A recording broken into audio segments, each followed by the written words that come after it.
Supply and demand movements' impact on stocks is one of the hardest things for people to understand.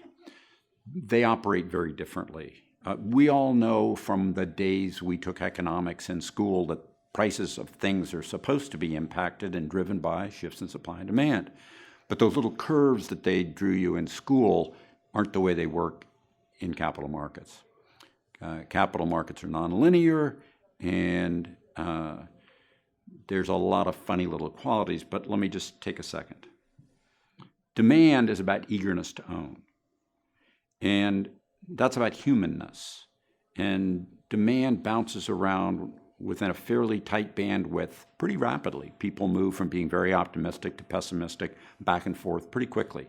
News shakes them, feelings shake them, the flu shakes them. When we all get too optimistic or too pessimistic, either one, for too long, we fatigue at that because it takes energy to get away from our normal levels of optimism or pessimism, and then we tend to revert back to the mean. So there's this relatively rapid moving thing that moves too high, too low, bounces around, and pushes prices in the short term off of any reason, no reason, crazy reasons.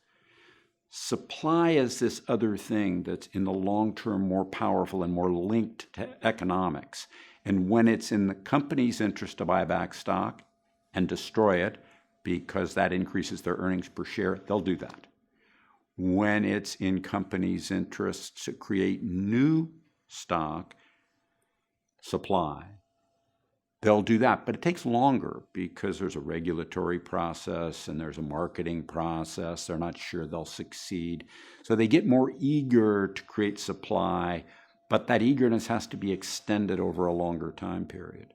In the long term, supply can overwhelm any demand because demand bounces around on a fairly tight bandwidth, but rapidly. Supply moves slowly, but nearly infinitely. It can overwhelm any amount of demand, whether it's overly high demand or overly low demand. So in the short term, demand impacts what happens to stock wiggles. In the long term, it's supply. This is very parallel to Warren Buffett's famous line that in the short term, stocks are a voting machine, sentiment, and in the long term, they're a weighing machine, supply. So when you think about stocks movements in the short term, think demand. When you think about them in the long term, think supply.